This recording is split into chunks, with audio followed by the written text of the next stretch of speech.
নমস্কার বন্ধুরা, কেমন আছো সবাই? আশা করি ভালো আছো। আমার চ্যানেলে সবাইকে স্বাগত। আজকে চলে এসেছি নতুন একটা রেসিপি নিয়ে। অনেকেই আছে আমরা সজনে ডাঁটাটাকে পছন্দ করি না, কিন্তু আজকে আমি যেভাবে রান্না করব, এইভাবে যদি খাওয়া যায় রান্না করে, তাহলে যারা পছন্দ করে না তারাও কিন্তু চেটে পুটে খাবে। দারুণ একটা রেসিপি। চলো দেখো আমি কীভাবে কি করলাম, তোমাদের সঙ্গে সেটা শেয়ার করছি। এখানে আমি কচি কচি সজনে ডাঁটা নিয়ে নিয়েছি, দেখো লম্বা করে কেটে নিয়েছি। আর এখানে চিকন চিকন করে আলুগুলোকেও সরু সরু করে কেটে নিই। এই নিরামিষ রেসিপিটার মধ্যে যদি অন্য একটা মশলা দেওয়া যায়, তাহলে এর স্বাদ হয়ে যাবে আরও দ্বিগুণ। আমি এখানে 2 চামচ পোস্ত নিয়েছি আর 1 চামচ দেখো চালমগজ নিয়েছি। এই চালমগজটা নিলে এই যে নিরামিষ সজনে ডাঁটার রেসিপিটা টেস্টটা দারুণ হবে। আমি একটু জলে ভিজিয়ে নিয়েছিলাম আর কটা পাকা লঙ্কা আমি নিয়ে নিয়েছি। কড়াইতে সর্ষে তেল দিয়ে তারপরে দেখো কালো জিরে ফোড়ন দিয়ে দিলাম, দিয়ে আলুগুলোকে আমি ছেড়ে নিলাম। আলুগুলো ভালো করে লাল লাল করে আমি ভেজে নেব।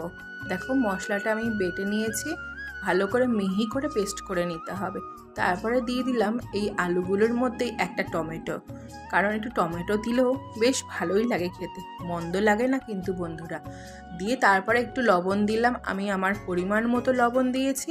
দিয়ে লবণ দিয়ে আবার আমি আলুটাকে লাল লাল করে ভেজে নেওয়ার পরে আমি তারপরে দেব হলুদটা আমি আগেই দেব না, যেমন প্রতিটা ভিডিওতে বলে থাকি।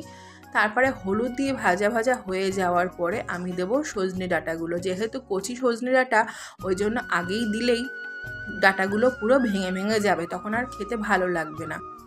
স্বাদটা আরও বাড়ানোর জন্য আমি এখানে 1 চামচ চিনি দিয়ে দিলাম, যাতে একটু মিষ্টি মিষ্টি ভাবও থাকবে, বেশ খেতেও ভালো লাগবে। এটা ভাত রুটি সব কিছুর সঙ্গেই খাওয়া যাবে। দেখো ভালো করে ভাজা হয়ে যাওয়ার পর চালমগজ পোস্ত বাটাটা দিয়ে দিলাম, দিয়ে বাটিটা ধুয়েই অল্প একটু জল দিয়ে দেবো। বেশি জল দেবো না, যেহেতু আলুটা আগেই আমার ভালোভাবে মোটামুটি সেদ্ধ হয়ে গেছে। একটু ওই জল দেওয়ার পরে আমি গ্যাসের আঁচটা মিডিয়াম করে দিয়ে আমি ঢাকা দিয়ে দেবো, যাতে পুরোপুরি ফ্লেভারটা ভালো করে মিশে যায় এই সবজিগুলোর মধ্যে।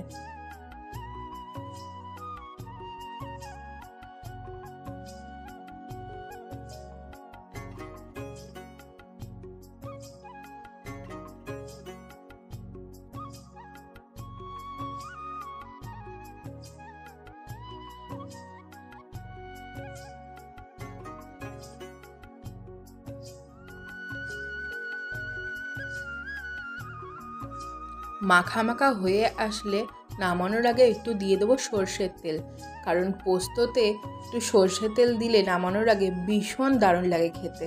এইভাবে বন্ধুরা খেয়ে দেখো, যারাও সজনে ডাঁটা পছন্দ করে না তারাও বারবার খেতে চাইবে এইভাবে যদি তোমরা নিরামিষ সজনে ডাঁটা রান্না করে। তো বন্ধুরা কেমন লাগলো জানাতে ভুলো না। ভালো লাগলে একটা লাইক কমেন্ট শেয়ার সাবস্ক্রাইব করতে ভুলো না। পাশে থাকার অনুরোধ রইল। দেখা হচ্ছে নেক্সট ভিডিওতে। ততক্ষণে তোমরা ভালো থেকো, সুস্থ থেকো।